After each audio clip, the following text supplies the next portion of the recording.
dengan satu topik, ya, puncak penyerahan diri. Kita akan membaca bersama-sama yang terambil dari kitab Matius 29 ayat yang ke-30, Matius 26 ayat yang ke-39.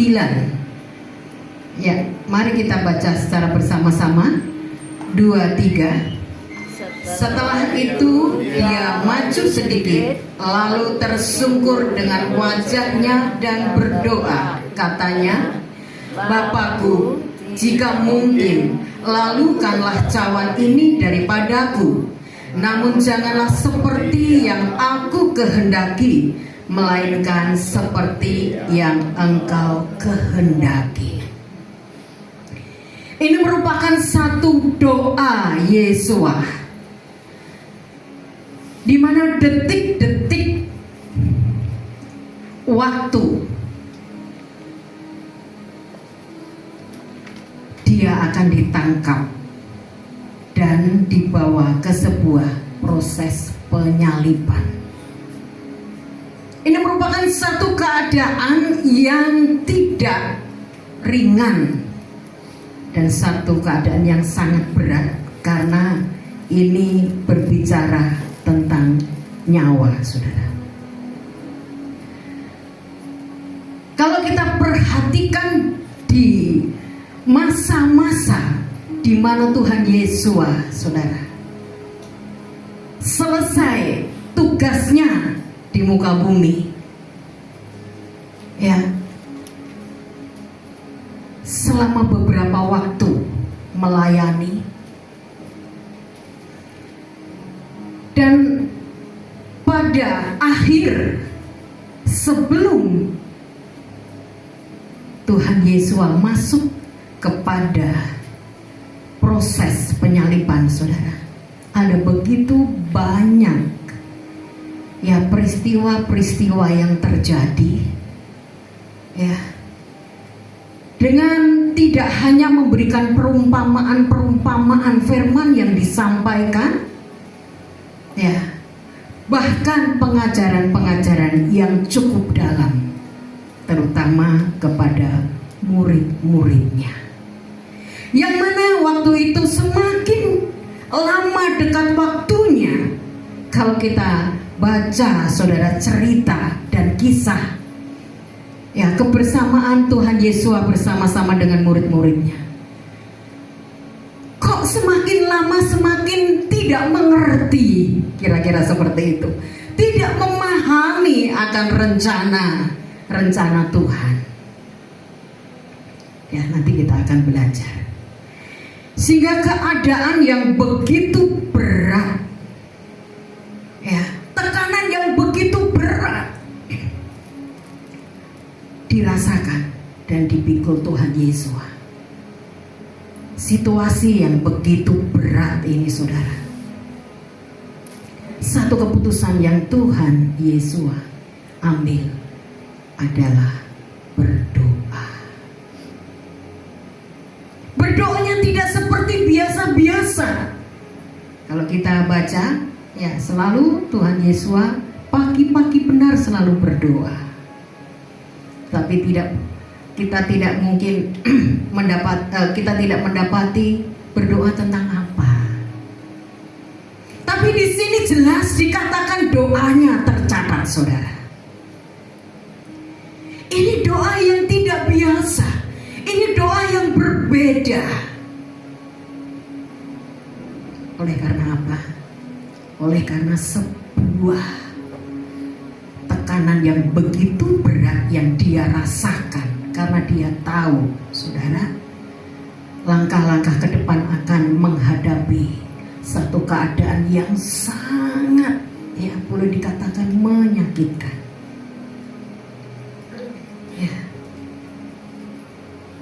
Saya akan mengulangi doanya, saudara.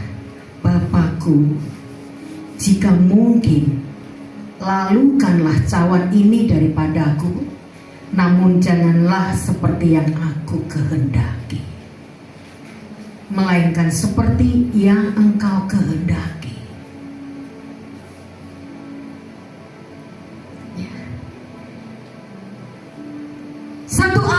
kalimat dia katakan, lalukanlah cawan ini daripadaku. Karena dia tahu dia akan menanggung sebuah keadaan yang begitu berat, saudara. Ya. Mungkin bahasa singkatnya,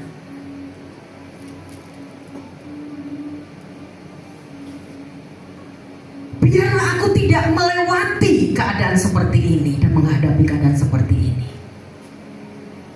Lalukanlah. Tapi saudara, Tuhan Yesus tahu bahwa itu merupakan keinginan dan permohonannya.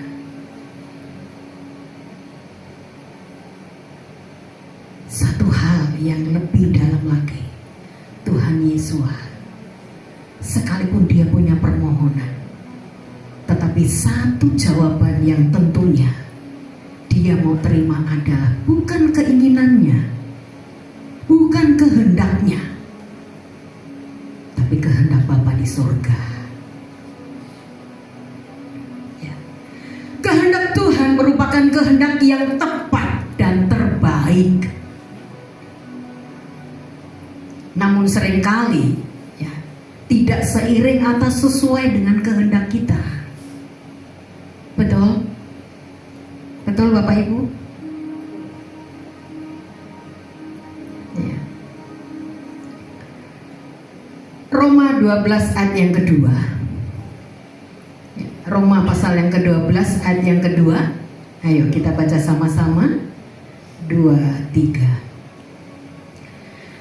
Janganlah menjadi serupa dengan orang-orang di dunia ini, tetapi biarlah kamu diubahkan oleh pembaharuan pikiranmu, agar kamu dapat mengenal kehendak Elohim yang baik, yang berkenan, dan yang sempurna. Sebaik-baiknya, sehebat-hebatnya kehendak kita, saudara, firman Tuhan mencatat bahwa kehendak Elohimlah adalah kehendak yang terbaik, yang berkenan, dan yang sempurna. Ya.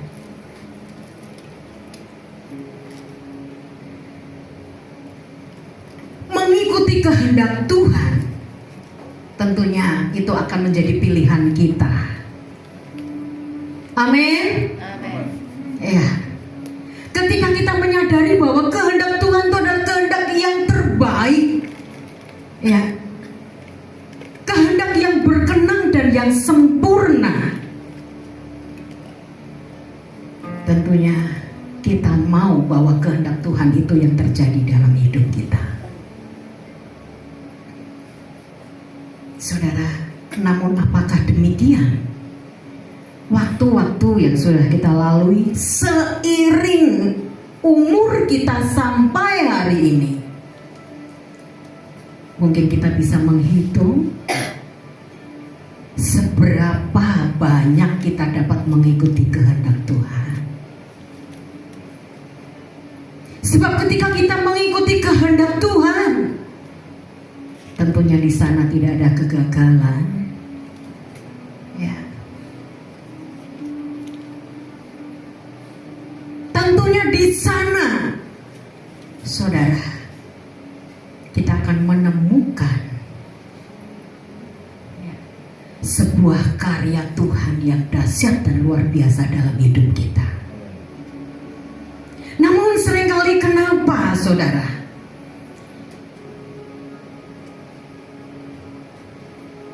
Tidak selalu dapat mengalami, menangkap karya Tuhan yang dahsyat dan luar biasa dalam hidup kita ini. Padahal itu sesungguhnya yang Tuhan kehendaki untuk kita alami.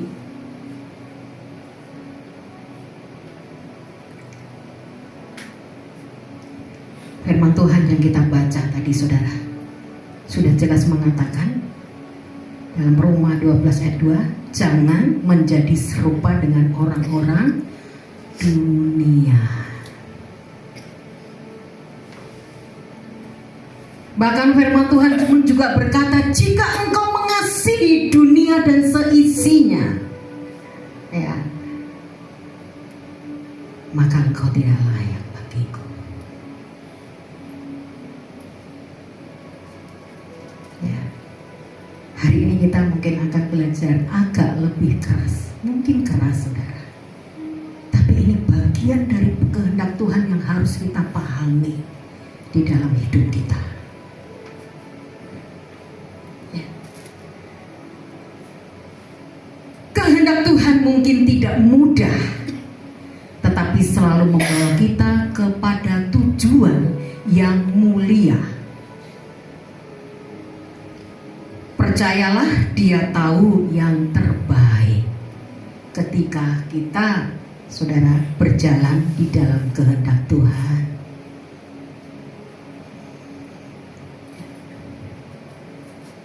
Seberapa banyak saudara saat ini yang rindu untuk mau dipimpin dan berjalan dalam kehendak Tuhan?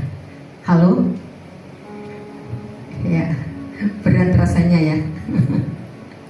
Puji Tuhan, walaupun tidak semua angkat tangan, saudara. Saya akan ulangi. Kehendak Tuhan itu dalam hidup kita adalah kehendak pertama yang terbaik. Yang kedua adalah berkenan. Dan yang ketiga adalah sempurna. Ini kehendak Tuhan, saudara. Ya.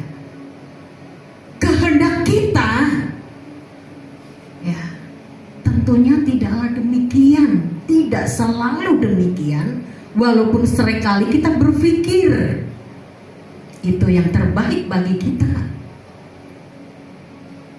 tetapi belum tentu itu yang terbaik bagi Tuhan, belum tentu itu berkenan di hadapan Tuhan, belum tentu juga itu yang sempurna di hadapan Tuhan. Nah, ini penting loh saudara, sekali lagi saya mengajak kita semua supaya kita mau nih Tuhan, aku ini sebetulnya seperti apa sih gitu ya. Ya. Sekali lagi, seberapa banyak saudara yang mau mengikuti kehendak Tuhan? Amin. Amin. Amin. Ya. Puji Tuhan, saudara. Kita akan belajar 3 langkah untuk mengikuti kehendak Elohim atau kehendak Yesua, saudara. Kunci hidup dalam kehendak Tuhan. Ya, kita akan membaca bersama-sama di dalam kitab Matius 16 ya, masalah ya. Ayat yang ke-24 ya. Matius 16 ayat yang ke-24 ya. Sini ada juga. Ayo kita sama-sama mengikuti kehendak Tuhan. 1, 2, 3. Matius 16 ayat yang ke-24. 2, 3. Kemudian Yesus berkata kepada para murid-Nya, jika seseorang ingin mengikuti aku, ia harus menyangkal diri, memikul salibnya, dan mengikuti aku. Sepertinya ini ada 1 kalimat dan 3 langkah, saudara. Kalau kita lihat sepertinya sederhana ya gitu ya. Ketika kita mau terus belajar mengikuti dan mengerti kehendak Tuhan, yang pertama dikatakan kita harus apa, saudara? Menyangkal diri. Ya. Menyangkal diri itu artinya, saudara, menanggalkan ego dan kedaulatan ya atas hidup kita. Ego ini adalah pemerintahan yang tertinggi, saudara, di dalam hidup kita.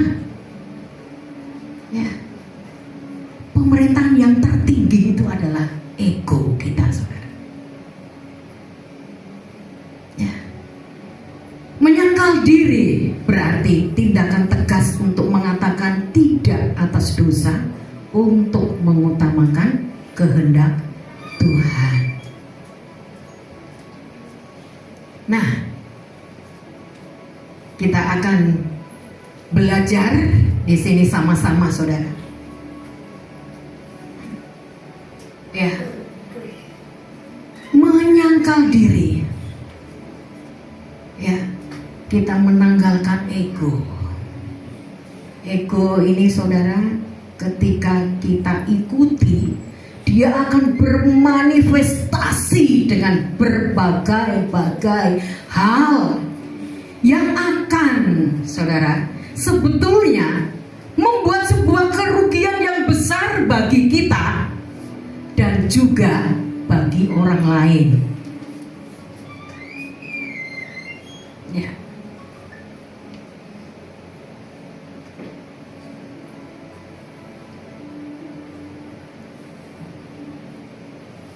Ini yang Tuhan rindukan.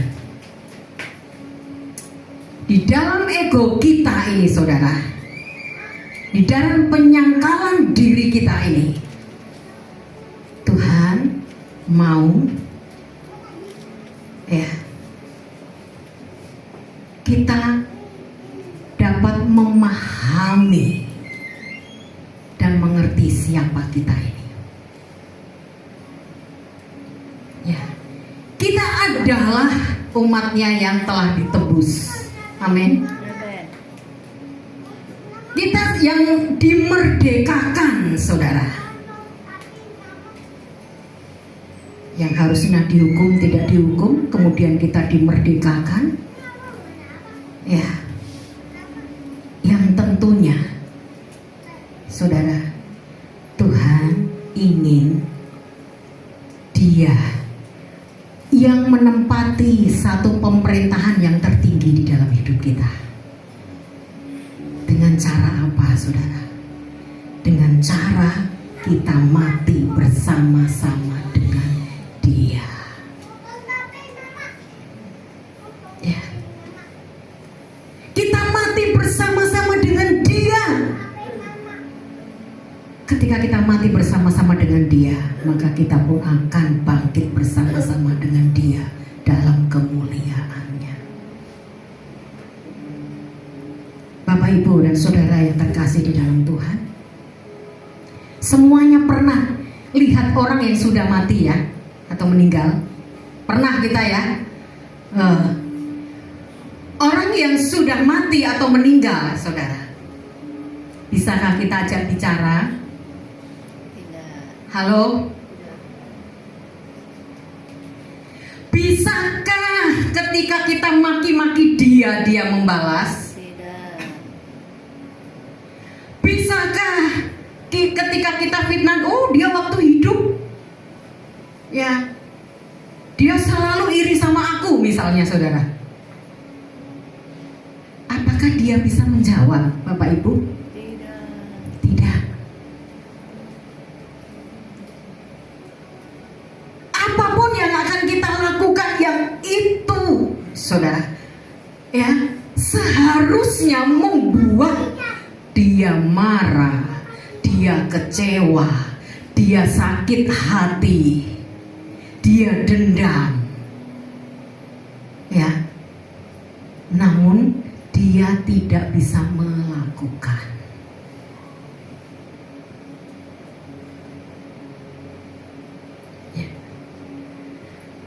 Mati bersama dengan Elohim artinya, saudara, seluruh kedagingan kita, saudara, ditenggelamkan, dimatikan, dan itu tidak bisa muncul lagi. Ya. Kali ini kita belajar tidak hanya sebatas berbicara tadi, saudara, tentang marah, tentang kecewa, tentang sakit hati, iri hati, saudara, tapi satu keadaan yang lebih tinggi, saudara. Ya, ketika kita mau mengikuti kehendak Tuhan, saudara, kita mau bersama-sama mati dengan Dia. Nah, kita tanya yuk dalam hati kita masing-masing. Ya, sudahkah kita mati bersama dengan Tuhan Yesus? Atau tanyalah sama samping kiri kananmu, saudara. Ya. Ya. Enggak ada yang mau bertanya. Ini semuanya yang terdekat ya, suami istri, kemudian ada orang tua anak, ada juga pacar.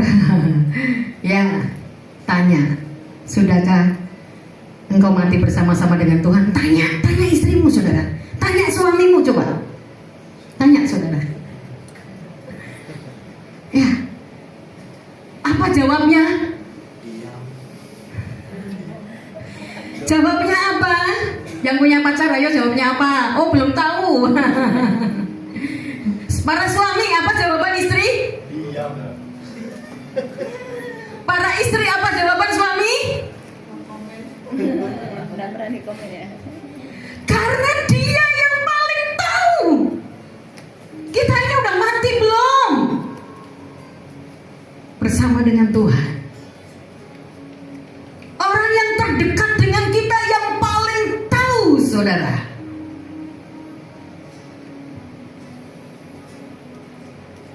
Tanda-tandanya apa? Kalau dia belum mati bersama dengan Tuhan, ayo saya ajak kita sharing. Kalau pendampingmu, kalau anakmu, siapapun yang ada di sekitar saudara, ya, kalau belum mati bersama dengan Tuhan, tanda-tandanya apa?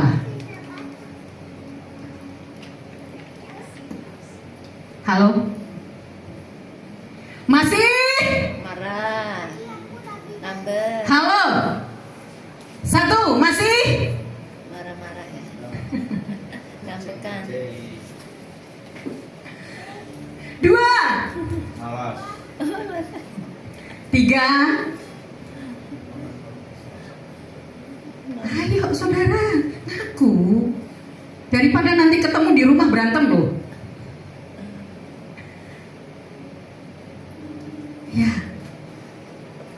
Ini tanda-tandanya kita belum mati bersama dengan Tuhan. Bisa nggak saudara kita kecewa, kita marah, kemudian kita ngambek, sakit hati, kita iri hati, bisa nggak? Sangat bisa. Karena itulah daging kita, saudara. Ya. Namun ketika itu diperhadapkan, saudara, dengan kita, satu hal, kalau kita mau mengerti kehendak Tuhan, kita mau katakan, Tuhan, aku mau mati bersama dengan Engkau. Ya. Kalau kita paham sampai di sini, saudara, saya percaya, ya, bahwa Roh Tuhan itu akan berkuasa dalam hidup kita. Ya. Jadi tadi saya ulangi sekali lagi, bisa nggak kita marah? Jawabannya bukan hanya bisa, sangat bisa. Betul, saudara? Bisa nggak kita kecewa? Bisa. Jawabannya apa? Sangat bisa. Bahkan kadang-kadang itu masih melekat di dalam hidup kita, saudara.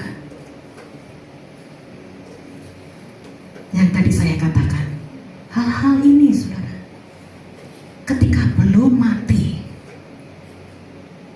kita akan rugi. Ya. Dan kita juga merugikan orang lain. Sebab itu, ya, dia akan mengusik damai sejahtera kita, sukacita kita.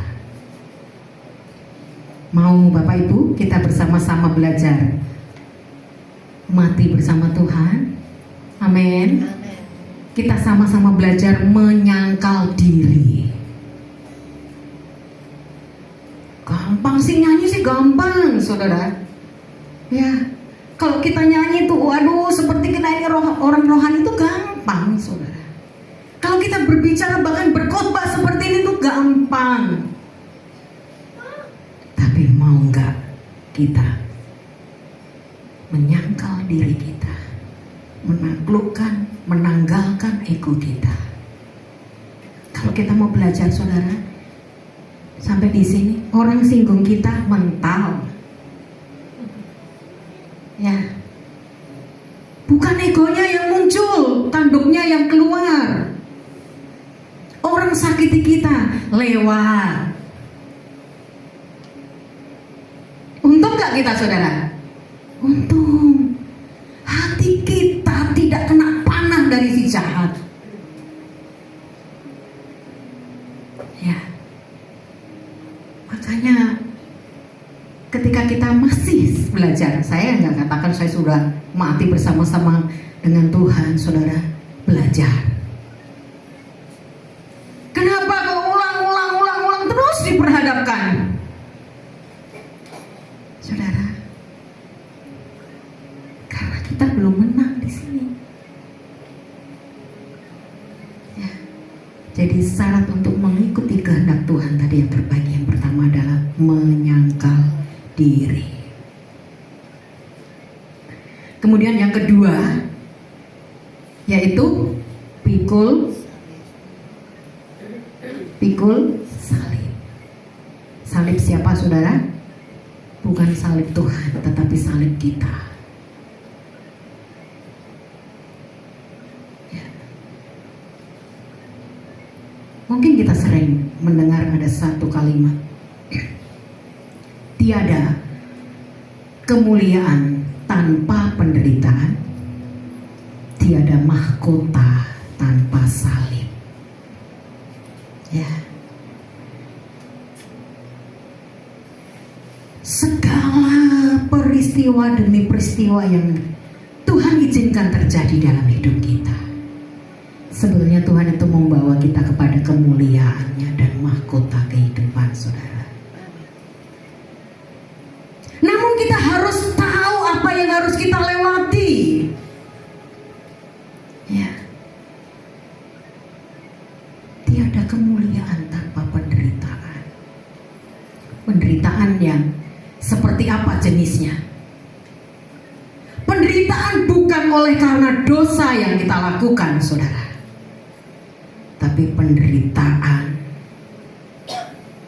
karena kita belajar menyangkal diri tadi. Berat enggak, saudara?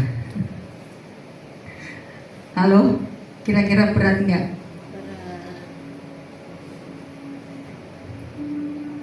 Nanti pulang pasti, saudara, Tuhan tuh sayang sama kita. Tuhan akan ajari kita. Ya, jadi nanti pulang jangan ada yang berantem ya di rumah ya. Ya. Tiada mahkota tanpa salib. Ya. Tuhan sediakan mahkota, tapi ingat, kita harus memikul salib kita, saudara. Kesediaan memikul salib, ya, itu artinya, saudara, kita bersedia memikul tanggung jawab atas kehendak Tuhan. Ya, jadi pikul salib itu artinya, saudara, kita belajar terus untuk bersedia memikul tanggung jawab atas kehendak Tuhan. Bukan kehendak kita, saudara, kehendak Tuhan. Jadi memikul salib, pikul salib kita, saudara. Ya. Kemudian yang terakhir yaitu mengikut Yesus. Kalau kita nyanyi ini lagu yang begitu family familiar dengan kita, dan saya rasa setiap kita nyanyi lagu ini ada satu gairah ya ketika kita mengikut Tuhan.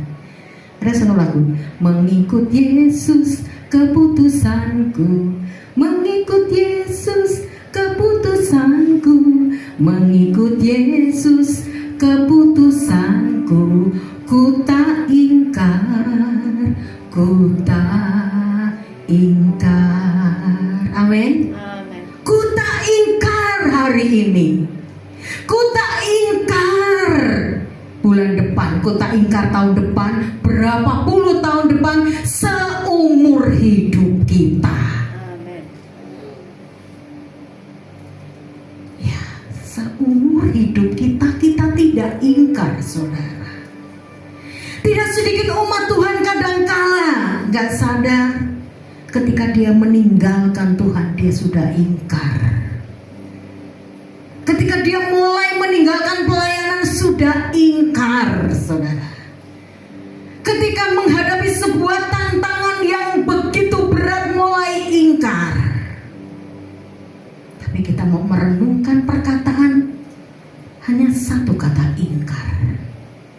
Saudara, biarlah itu kita pegang sampai garis finish hidup kita.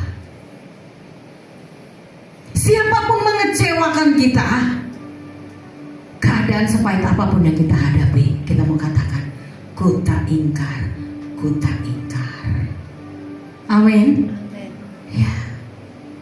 Kadang-kadang memang, saudara, firman Tuhan kan berkata, besi menajamkan besi, manusia menajamkan sesamanya.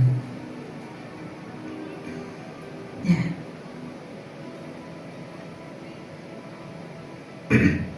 Kita saat ini akan baca firman Tuhan lagi. Matius 16 ayat yang kedua-dua. Ya. 2-3. Namun Petrus menarik dan menegur dia, katanya, dijauhkanlah atasmu ya Tuhan, hal itu sekali-kali tidak akan terjadi padamu. Ayat yang ke-23. Tetapi dia berpaling dan berkata kepada Petrus, enyahlah dariku, hai setan, engkau adalah sandungan bagiku, karena engkau tidak memikirkan perkara-perkara Elohim, melainkan perkara-perkara manusia. Saudara, ini merupakan detik-detik ketika Tuhan Yesus sebelum disalib dan dia ada bersama-sama dengan murid-muridnya. Semua yang akan terjadi itu sudah diberitakan, sudah dikasih tahu, saudara. Namun ketika Tuhan Yesus memberitahukan bahwa nanti dia akan ditangkap, akan disalib, dengan begitu semangatnya Petrus, saudara, dia tadi apa yang dia katakan? Dijauhkanlah atasmu ya Tuhan, hal itu sekali-kali tidak akan terjadi. Mengikut Yesus berarti, saudara, dapat menangkap visi dan misi Elohim. Ya, dapat menangkap visi dan misi Bapa Surgawi. Sepertinya Petrus ini rohani loh, hebat loh, cinta sama Tuhan Yesus loh, sepertinya, saudara. Ya, baik kan, dia mau membela gitu ya. Namun apa yang Tuhan Yesus katakan? Saudara, ini perkataan ini bukan perkataan yang ini super keras ya. Dijauhkanlah, enyahlah dariku, hai setan.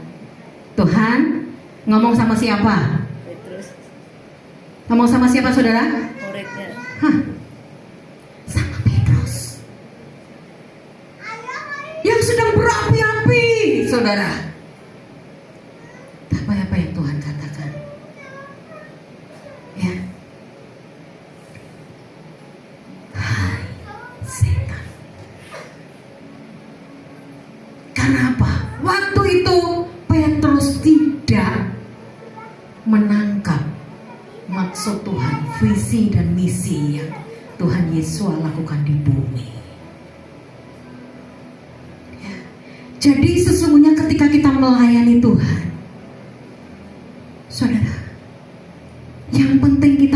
khotbah, yang penting kita pandai pimpin pujian, yang penting gereja besar, gedung besar, yang penting kita dapat melakukan hal-hal yang baik untuk pelayanan, itu bagus, saudara.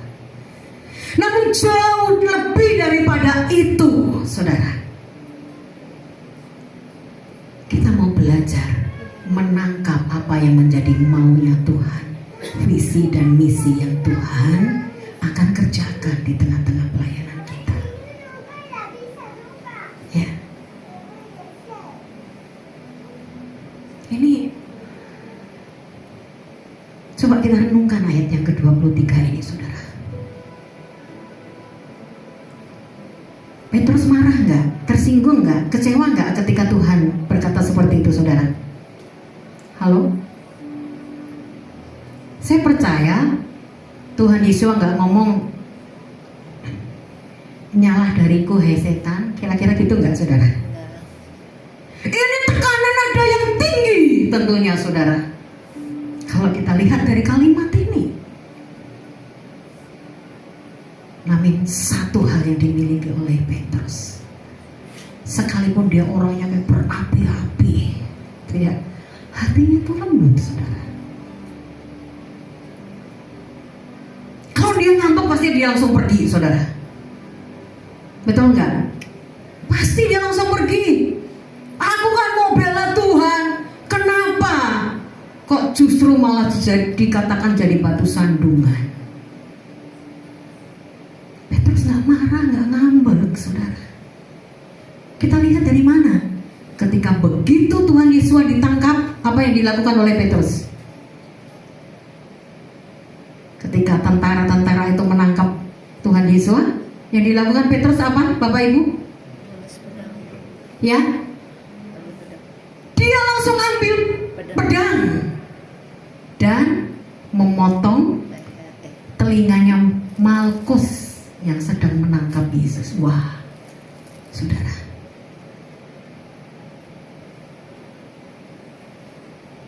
maksudnya dia tuh baik, saudara, tapi Petrus belum paham dengan yang namanya kehendak Tuhan.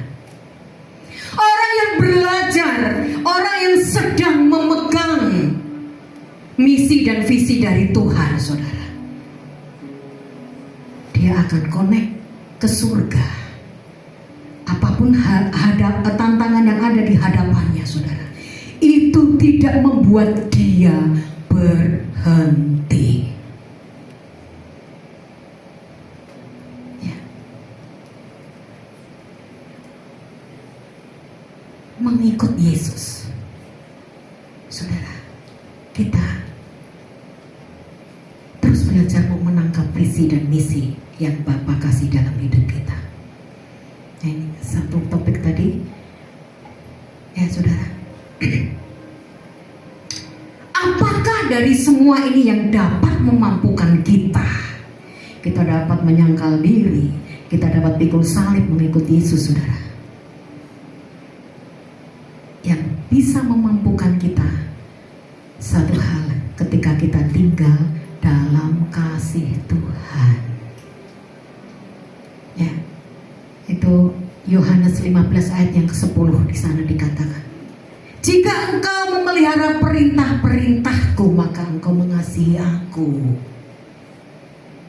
Saudara, bahkan mungkin sekecil apapun perintah Tuhan itu, saudara, yang mungkin kita katakan berat, Tuhan, berat, ya, namun sebesar apapun tantangan yang kita hadapi ketika kita mau tinggal dalam kasih Tuhan, maka pasti kita mampu dan kita kuat. Kasih Tuhan itu seperti apa sih? Kasih Tuhan biasanya disebut dengan kasih apa, saudara? Eros, agape. Kasih eros, ya, itu adalah kasih yang membutuhkan imbal. Ya, kalau aku mengasihi kamu, kamu akan mengasihi aku. Tapi kalau kita tidak menerima yang baik, saudara, aku tidak mengasihimu lagi. Betul nggak? Saya suka sekali dulu waktu Pak Christian Hal yang nyanyi. Bukan hanya yang baik-baik saja yang ku terima. Ya. Ini perlu kita renungkan kata-kata ini. Tidak hanya yang baik saja. Tentunya setiap peristiwa dalam kehidupan kita. Ya. Demikian juga saudara. Ya. Hubungan kita dengan sesama. Katakanlah dengan antar suami istri. Kalau kita mau baik-baiknya saja, bisa nggak saudara? Pernikahan itu jadi langgeng. Halo? Bisa nggak? Kita mau sifat baik yang baik-baik saja. Ya nggak baik aku nggak mau. Udahlah kalau gitu sampai di sini saja. Nah, kenapa seringkali sebuah pernikahan sampai di sini saja? Itu karena apa? Karena mau terima yang baik saja. Ya. Tapi Tuhan, saudara, mungkin mendapati kebaikan kita sama kejelekan kita mana yang lebih banyak kira-kira ya saudara? Ya. Tuhan itu tidak memperhitungkan kesalahan kita, saudara. Ya, Dia tetap mengasihi kita.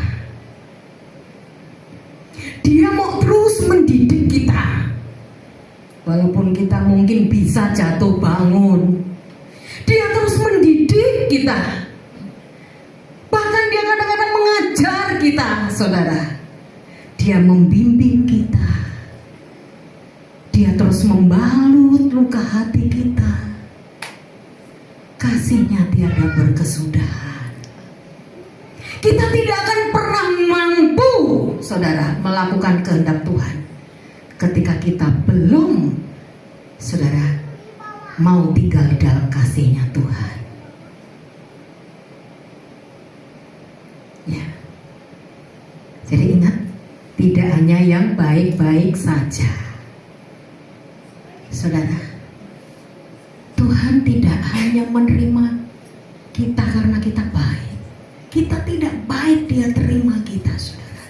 Inilah kasih Tuhan yang memampukan kita. Jadi gak ada kata goodbye, berhenti.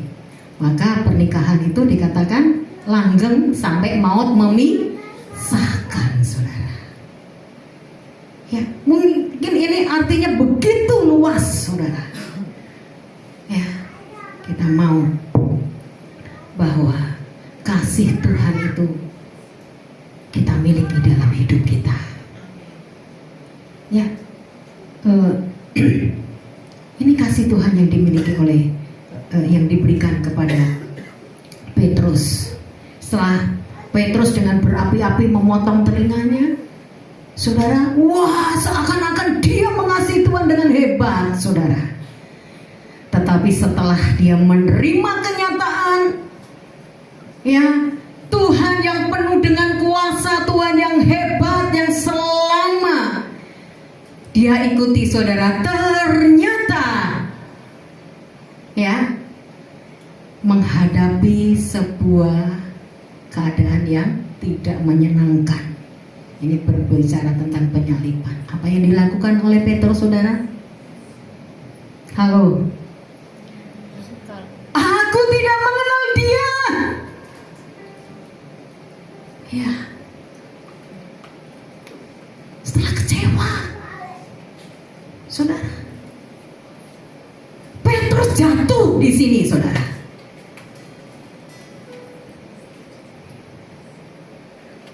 Ya, Petrus jatuh. Ya, kita baca ayat terakhir ini, yaitu Lukas 22 ayat 31, 32. Bapak Fari mungkin boleh minta dibacakan. Minta tolong dibacakan. Lukas 22 ayat 31 sampai 32.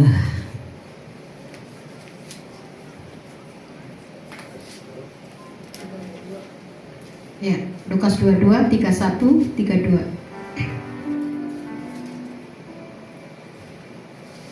Lukas 22 ayat 31 dan 32. Demikian firman Tuhan. Lalu Tuhan berkata, Simon, Simon, lihatlah, setan telah menuntut untuk menamping engkau seperti gandum. Tetapi aku telah berdoa untukmu supaya imanmu tidak gugur. Maka apabila engkau sudah insaf kembali, kuatkanlah saudara-saudaramu. Ya, setan telah menamping Petrus, saudara. Ya, kadangkala Tuhan izinkan, saudara. Baptisan kan tidak ada baptisan air ya, ada baptisan Roh Kudus, ada baptisan api. Saudara, ketika kita masih ada di dalam area tadi ya saudara, kita belum mau menyangkal diri, kita masih ego, saudara, menanggalkan menyangkal diri, saudara. Ya, seringkali ini belum membentuk karakter kita. Maka, ya, ketika ada panah dari si jahat tadi, saudara ya, sedang ditampi. Ini satu area yang tentunya sangat berbahaya kalau kita tidak peka. Ya. Namun Petrus, saudara, ketika ditampi tadi, saudara, ya, dia akhirnya sadar dan bertobat. Maka tadi dikatakan Tuhan Yesus mengatakan, aku berdoa. Nah, ini kasihnya Tuhan, saudara. Sekalipun Petrus sudah menyangkal dia, tapi Tuhan Yesus, dia katakan, aku berdoa buat kamu. Ya. Ini satu peristiwa yang tentunya boleh menjadi pelajaran terus dalam hidup kita. Saudara, kita bisa saja jatuh, salah. Ya, kita bisa saja kadangkala masih lemah dengan kompromi, dengan kelemahan-kelemahan kita. Ya. Tapi itu bukan merupakan satu ending. Tapi akan menjadi sebuah kemenangan ketika endingnya kita mau berubah dan bertobat. Amin. Besar kesalahan yang dilakukan oleh Petrus, dia menyangkal, saudara. Tapi endingnya dia bertobat. Dia sadar, saudara, dan akhirnya dia kembali melayani Tuhan dengan berapi-api dan luar biasa.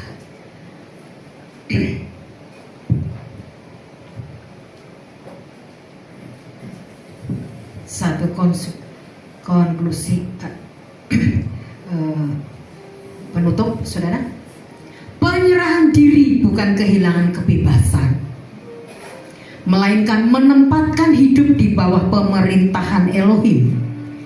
Karena kehendaknya adalah yang terbaik dan sempurna, dan yang akan membawa kita kepada kehidupan dan kemuliaannya. Bapa Yahweh memberkati kita semua.